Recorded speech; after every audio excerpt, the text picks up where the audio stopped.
Salut, ici Maps. Aujourd'hui, je vous parle du livre À l'ombre des villages, écrit par Valérie Dionne. Je l'ai inséré dans le défi septembre. Non, je l'ai inséré dans le défi Halloween organisé par Nos Lectures Bleues. Et donc, je vous en parle aujourd'hui. En fait, c'est l'histoire de Corinne qui est journaliste, puis qui a entendu dire qu'il y a un village pas trop loin de chez elle où il y a eu beaucoup de disparitions, mais l'enquête a mené comme à rien. Les enquêteurs ont déterminé que c'était des fugues. Les genre 20 personnes étaient parties en fugue. Ça semble peu probable, disons. Et c'est l'opinion que Corinne a. Donc, elle décide d'aller faire une petite enquête par elle-même pour découvrir ce qui s'est vraiment passé dans ce village-là. Son conjoint à Corinne s'appelle James et lui est vraiment enquêteur, mais il y a comme une petite partie de sa vie, disons, spirituelle qu'il cache à sa douce moitié. Corinne s'en va donc au village et rapidement, elle se rend compte qu'il y a des trucs très mystérieux, que les gens, le maire, la police ne collaborent pas vraiment avec elle et que la fugue pour tout le monde, c'est peu probable. Les profils ne se ressemblent pas, ils n'ont pas tous une raison d'être partis, mais toutes les personnes qui manquent ont un point commun et c'est la forêt. En quoi la forêt pourrait être la raison de toutes ces disparitions, c'est ce qu'elle va découvrir. Donc, j'ai embarqué dans ce livre-là, on suit majoritairement Corinne au départ, puis par la suite, il y a James qui va venir mettre son nez là-dedans aussi.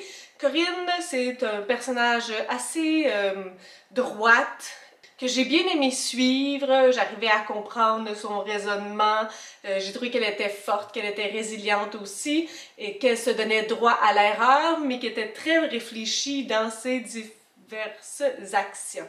J'ai aussi aimé suivre James, qu'on va suivre un petit peu plus tard en deuxième partie, je vous dirai. Un autre personnage intéressant, j'aime toujours un peu suivre les enquêteurs et comprendre leur manière de réfléchir et comment ils mettent les indices ensemble pour déterminer qu'est-ce qui s'est passé. Ce sont deux protagonistes intéressants, individuellement, en couple aussi, on les voit pas énormément en couple. Ils ont une trentaine d'années. Je vous dirais que j'ai aimé les suivre, mais pas plus que ça. T'sais, je les ai pas trouvés mortellement attachants. Si leur vie est en péril, je peux pas dire que j'ai vraiment ressenti de palpitations cardiaques pour eux. Disons que de ce côté-là, je me suis sentie un peu indifférente. L'histoire, maintenant, elle est super intéressante. En fait, je trouve que ça se passe en deux parties. La première partie, j'ai vraiment eu l'impression que c'était un policier paranormal. J'avais vraiment l'impression d'être un peu comme dans le feuilleton de Maxime Poulain et Frédéric Saint-Jean, La couleur de l'obscurité, quoique celui-là est vraiment plus trash, vraiment plus difficile que celui-là. Donc, au début, c'est cet aspect-là policier. Corinne s'en va au village, essaie de comprendre ce qui s'est passé. C'est elle qui va vraiment mettre les morceaux du casse-tête ensemble et un peu découvrir le poteau rose. Par contre, rendu comme à la moitié du livre, on sait qu'est-ce qu'il en est. L'objectif est tout autre, c'est comme un gros building d'événements qui va faire en sorte qu'il va y avoir un affrontement épique. Là. Ça va être la bataille extrême à la fin. Puis je trouve que à partir de la moitié jusqu'à la fin, je trouvais que c'était comme trop long pour le fait que je savais déjà ce qui se passait, parce que c'est pas que je l'avais découvert, c'est qu'on nous l'avait dit, et on attendait simplement qu'il y ait un deuxième personnage qui redécouvre ce qu'on avait découvert en première partie. Donc j'ai trouvé qu'il y avait une certaine part redondante là-dedans. Et personnellement, c'est pas ce que je préfère, les batailles épiques, que ça soit en vrai, avec des épées ou avec du paranormal, de la magie, du surnaturel. Donc la deuxième moitié m'a un peu moins plu. J'ai trouvé que ça s'étirait plus en longueur que la première partie où j'ai vraiment beaucoup aimé ça. Je sais pas pourquoi, je trouve que ces deux genres-là font bon ménage, policier, surnaturel, fantastique. Je me rends compte aussi avec les années que je suis pas tant fan de fantasy, mais plus de magical realism, de réalisme magique, dans un monde contemporain, mais avec des soupçons de magie, de spirituel, de trucs qui se peuvent pas, mais pas dans un monde complètement nouveau ailleurs. Donc ça, j'ai vraiment beaucoup aimé ça. Donc je vous parlais des personnages, il y en a d'autres aussi qui vont entrer en jeu, forcément tous ceux qui sont disparus et leurs familles, on va aller enquêter, on va essayer de comprendre qu'est-ce qui s'est passé et possiblement qu'on va en entendre parler plus tard, morts ou vivants à suivre, peut-être les deux. Hein? J'ai trouvé qu'il y avait quand même un bon travail par rapport à ça parce que j'ai réussi à comprendre qui était qui, puis à mettre un peu en lien les différents personnages, malgré qu'il y en avait quand même beaucoup pour moi. J'ai aussi aimé la certaine alternance entre les points de vue, celui de Corinne au départ, celui de James par la suite. Je vous dirais que c'est pas mal mon maximum. Deux personnages qu'on suit, c'est le plus que je peux en suivre sans être mélangé. Il y a aussi la tante de James qu'on va découvrir, qui est un personnage que j'aurais peut-être aimé en savoir plus. Je trouve qu'elle avait une histoire vraiment intéressante. Et son ami enquêteur Alex qui va, ma foi, apprendre des grandes choses, vaincre son scepticisme, revenir sur la terre. En tout cas.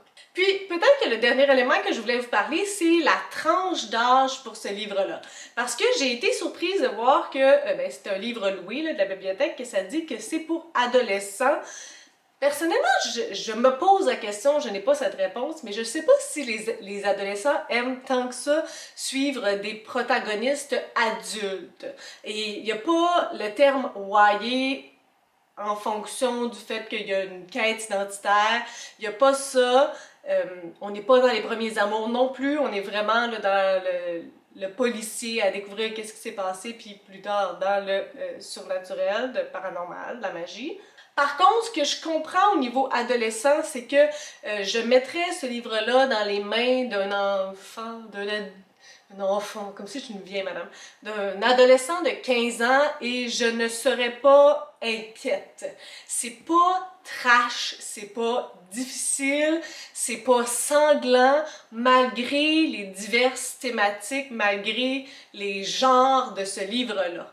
Donc, je comprends pourquoi on met cette terminologie adolescente, quoique je n'ai pas l'impression... Je sais pas, en fait, je me pose la question, mais est-ce que c'est ça que les adolescents aiment, suivre des personnages plus vieux?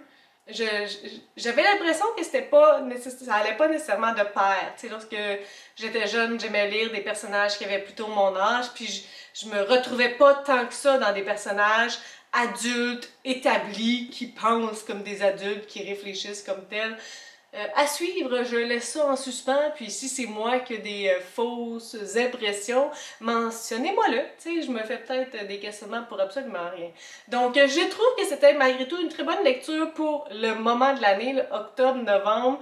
Il y a un côté spooky, un petit peu côté qui fait peur, mais vraiment pas à m'en faire battre le cœur puis à mourir de peur, là. On n'est vraiment pas là-dedans, c'est très très très très soft.